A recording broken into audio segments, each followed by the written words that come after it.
tardes. A ti, hasta luego, Alberto. Bien, pues aquí en el estudio tenemos la presencia del doctor José Luis de la Cruz, director del Instituto para el Desarrollo Industrial y el Crecimiento Económico. Bienvenido, José Luis. Gracias por la invitación. Al contrario, gracias. Y está también con nosotros el doctor Adrián Escamilla, profesor de la Facultad de Economía de la UNAM.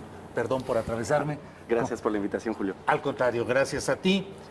Pues ¿qué? Que no tiene sentido andarnos aquí peleando o discutiendo de si crecimiento o no crecimiento. ¿Es cierto que no es tan importante ese tema? ¿Quién quiera iniciar? Doctor. Bueno, yo creo que el crecimiento económico es relevante en el sentido de que en un país siempre hay necesidades, es decir, en México diario tenemos 3,000 nuevos nacimientos, tenemos la necesidad de generar educación, alimentación, vestido y en ese sentido el crecimiento económico es fundamental. A mí me parece que lo que trata de plantear el ingeniero Slim es ante el hecho de que en el primer año de la administración las condiciones que se generaron, pues ya las vemos, es de un crecimiento de 0%, lo relevante ahora es ponerse de acuerdo y lo que hoy justamente se presentó es un primer acuerdo de promoción de inversión en donde la inversión es fundamental para justamente acelerar ese crecimiento en obras de infraestructura que pueden ser fundamentales para que a partir de 2020 y 2021 sobre todo el crecimiento sea no nada más de ese 2% al que nos acostumbramos los últimos 30 años, sino algo más vigoroso y que México por fin le pueda dar la vuelta a ese estancamiento estructural que evidentemente tuvo un saldo social perjudicial muy alto y que es, me parece, algo que debemos buscar como país revertir y este 2019 esperemos sea el año de estos acuerdos para empezar a impulsarlos el que sigue. Adrián Escamilla, por favor. Efectivamente, concuerdo con el doctor de la Cruz, el crecimiento económico es importante, aunque yo quisiera llamar la atención sobre otros aspectos relacionados al crecimiento económico. Es decir, ¿qué tipo de crecimiento económico necesitamos? Hay que poner atención que a veces el crecimiento económico puede ser generador de desigualdad, en el sentido de que si lo que se crece se concentra en unos cuantos, pues el crecimiento económico entonces no nos sirve de mucho. También el crecimiento económico creo que tiene que estar basado en un pacto social, en el que trabajadores, empresarios, el gobierno, estemos conscientes de que lo que buscamos es para beneficio de todos, porque en ocasiones el crecimiento económico se ha dado a expensas de los derechos laborales, se ha dado, como decía hace un momento, con crecientes niveles de concentración del ingreso o deteriorando la naturaleza. De hecho, el mismo concepto de crecimiento económico está siendo cuestionado en otras naciones. Vamos a poner el caso de Europa, en donde se habla de crecimiento económico como un concepto en el que está implícito también los saldos negativos que a veces el crecimiento económico provoca sobre la sociedad, la naturaleza y bueno, otra serie de variables. Entonces, si hay un consenso social sobre las nuevas metas de crecimiento, creo que eso sería favorable. Doctor José Luis de la Cruz, este plan de infraestructura, el anuncio, el optimismo, digamos, del propio Carlos Slim, ¿es una señal, una evidencia de que finalmente, digamos, los negocios seguirán concentrados en la misma élite y que el modelo económico seguirá siendo más o menos el mismo?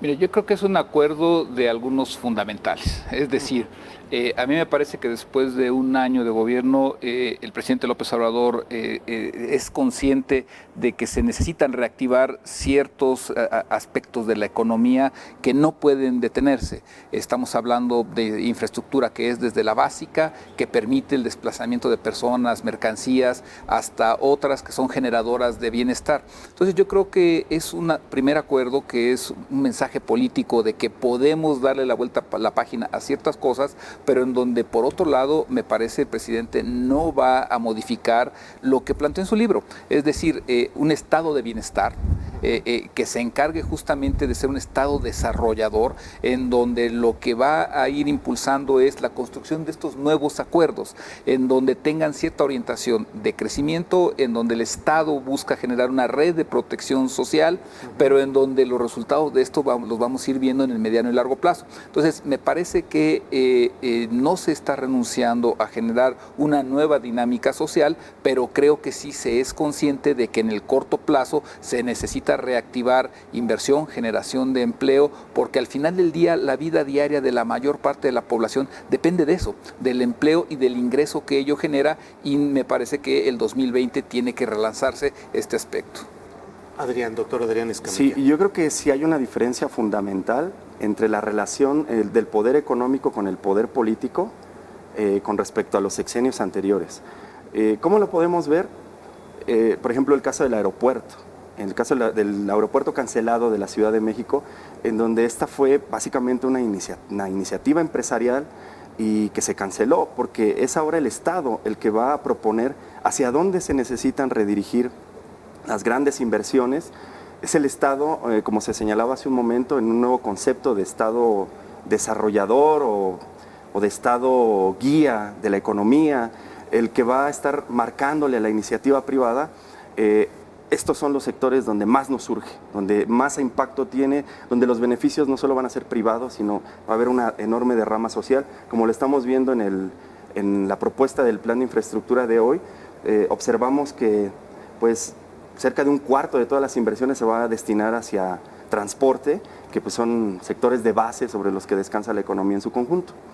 Ahora, otro aspecto importante para resaltar es que pues el combate a la corrupción, que está tratando de separar justamente la mezcolanza que había entre intereses privados y públicos para beneficio de los primeros, pues es fuerte. Creo yo que sí hay muchas evidencias al respecto de que se está combatiendo la corrupción en el sector público, y eso nos muestra nuevamente que hay un nuevo acuerdo entre empresarios y el Estado. ¿Por qué esta discusión, doctor José Luis de la Cruz, que si recesión técnica, estancamiento, realmente qué pasó este año? Yo creo que a nadie le gusta plantear que una economía no está creciendo y mucho menos plantear que algunos sectores tienen datos negativos. Yo creo que aquí hay un primer aspecto que era fundamental reconocer desde el año pasado. Se heredó un sector industrial en franca desaceleración, es decir, lo que la administración del presidente López Obrador encontró el 1 de diciembre es una industria que ya venía perdiendo fuerza, un sector de la construcción que ya estaba comprometido. ¿Qué acabó ocurriendo a lo largo de este año? Ese debilitamiento industrial por factores internos y algunos de la economía de Estados Unidos que se conectan con la nuestra, como ahora ya es más claro el sector automotriz que está perdiendo fuerza allá y que eso nos impacta, acabaron también implicando que otros sectores vinculados con el mercado interno, como el comercio al por mayor, es decir, lo que las empresas intercambian, los propios servicios del gobierno, los propios servicios educativos, de salud, servicios corporativos, empezaron a perder fuerza. Y eso nos cobra una factura en el mercado interno al final del día, y en este sentido lo que estuvimos viendo, me parece, fue la consecuencia de una desaceleración heredada, que probablemente parte de la estrategia que debió aplicarse es reconocer ese hecho y buscar esquemas para tratar de frenar esa desaceleración. En estos momentos, desde mi punto de vista, la lectura que yo hago es que, por un lado, hoy este acuerdo por la inversión, este programa de infraestructura es parte de esa reactivación.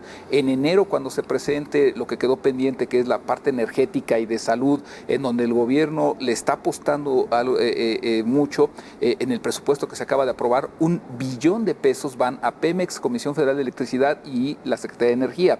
Es decir, ahí hay un elemento que puede detonar a la economía, es parte de lo que yo creo están buscando como elemento de reactivación en un año en donde pues creo que sí, tanto el diagnóstico como algunas cuentas no fueron exactas, y eso lo que nos tiene ahorita es pues con este cero crecimiento que hay que revertir. Doctor Adrián Escamilla, ya estamos por entrar a diciembre, la época navideña, el buen ambiente, la alegría. Dinos si realmente para el 2020 podemos esperar que las cosas mejoren un poquito conforme lo que estamos viendo ahora. Yo creo que ya estamos en un punto de inflexión. Como lo acaba de señalar el doctor de la Cruz, ya tenemos los elementos con este plan de infraestructura que yo creo que sí va a traer resultados en el corto, mediano y largo plazo, como lo ha señalado. Ahora, quisiera agregar una cuestión muy importante. O sea, este concepto de recesión técnica proviene de una metodología del NBR, por sus siglas en inglés, que es la oficina que realiza investigaciones económicas en Estados Unidos. Es una metodología muy cuantitativa, estándar, que lo que busca es que tengamos una herramienta de análisis para todo el mundo, para todos los países del mundo. en cuanto al crecimiento económico. Pero esa es una visión. Hay otras teorías, hay otras visiones de economía que consideran que fijarnos únicamente en el crecimiento económico pues es dejar de lado muchas otras variables. Por ejemplo, la inversión extranjera directa, la semana pasada la Secretaría de Economía mencionó que creció 8%. Hay una confianza del consumidor, según los datos que nos ha mostrado INEGI. Es decir, si nosotros agregamos otros elementos, me parece que la situación ya no es tan blanco o negro como algunos colegas lo quieren manejar, sino que más bien tenemos, yo considero que es un punto de inflexión. Ahora también, si me permite, si tengo algunos minutos, decir, claro, sí. O sea, para nuestros televidentes y radioescuchas que esto de la economía luego es medio complejo. La economía está dividida grosso modo en tres sectores. El primario, que es el sector agrícola, secundario, manufacturero y terciario, servicios. El sector agrícola está creciendo, tiene tasas de crecimiento por arriba del 3.5%. El problema es que representa apenas el 6% del total del Producto Interno Bruto. Los que están fallando en el sentido de que están ralentizándose su crecimiento es el sector manufacturero y el sector de la construcción. Perdón, el sector servicios. En el sector servicios el papel de la construcción es clave. De ahí que entonces este programa de infraestructura esté apuntalando este sector servicios, que además representa pues más del 50% del Producto Interno Bruto. En cuanto al sector manufacturero, no es casual que el presidente ayer haya tomado en la mañanera esta declaración de comentarle a Estados Unidos, oigan, ¿qué falta por aprobar el TEMEC? Dado que nosotros ya hicimos lo que correspondía. Es una clara señal de que este debilitamiento del sector industrial está asociado con el comportamiento de las exportaciones hacia Estados Unidos. Y no olvidemos también que en Estados Unidos tenemos una política de Trump que está favoreciendo más a sus inversiones, a sus industrias. Entonces, yo creo que si ampliamos más el panorama, me parece que estamos en un punto de inflexión y pues yo celebraría eso, que esta Navidad vamos a tener una lucha de ideas, un debate muy rico, porque estamos en el momento de reencauzar, creo yo, una serie de conceptos y de principios de cómo hemos entendido la economía. Doctor José Luis de la Cruz, en este ambiente crispado, de crispación que hay, de polarización de opiniones, hay quienes ven todo blanco y quienes lo ven todo negro, y algunos de los opositores al gobierno del presidente López Obrador dicen que no hay idea económica, que no tiene conocimiento, ni sus expertos plantean un plan consistente, eficaz, respetable. ¿Hay un buen planteamiento económico del gobierno del presidente López Obrador? Mira, yo creo que hay un elemento primero de visión. Es muy claro a dónde quiere ir. Esta parte de un estado de desarrollador, de estado de bienestar, es un elemento fundamental porque da una directriz. Yo creo que en la parte de visión está muy claro y yo coincidiría. Segundo, hay un elemento energético que también pone como puntal y al final de cuentas es como tener a Messi, tienes ahí petróleo, gas, etcétera, y ni modo que no lo vas a utilizar. Yo creo que eso también es muy relevante. Ahora, yo creo que en el segundo año de gobierno lo importante va a ser la eficacia, es decir, también es relevante dar resultados. O sea, al final de cuentas, podemos o no estar de acuerdo en cuestiones como si la inversión, si el crecimiento son relevantes o no, la inflación, pero es lo que tenemos y en lo que nos ponemos de acuerdo sobre si hay nuevas mediciones, nuevas teorías, etcétera, tenemos que empezar a trabajar sobre los elementos que le dan, que son el GPS de por dónde tenemos que ir avanzando, en lo que lo otro lo vamos incorporando. Entonces, en ese sentido, el segundo año me parece que sí es fundamental para el propio proyecto de la Cuarta Transformación empezar a mostrar que en materia, por ejemplo, del mercado laboral se pueden mejorar las condiciones de los trabajadores, que en materia del sistema productivo se pueden mejorar las condiciones de los micronegocios, que es donde hay más empleo, de las pequeñas empresas, las medianas empresas y, ¿por qué no?, también de las grandes. Al final del día, cuando llegan aquí las grandes automotrices, las grandes aeronáuticas, no nos están llegando del otro lado del mundo pequeñas empresas, son grandes monstruos transnacionales, los cuales vienen a competir contra nuestras empresas grandes. Entonces, robustecer el sistema productivo es fundamental porque de ahí depende el empleo.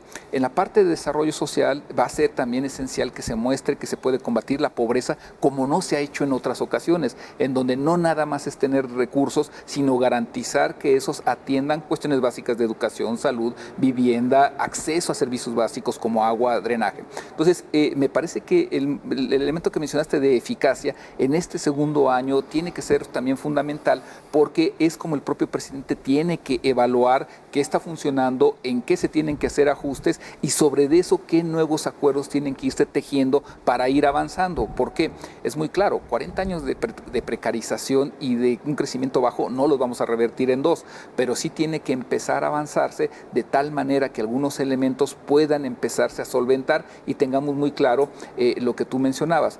Yo creo que sí hay una claridad a dónde quiere irse. En la parte de la economía, como en las partes de la ingeniería, hay cosas que se van a tener que ajustar, va a haber aciertos, va a haber errores y lo relevante es corregir estos últimos para poder seguir avanzando.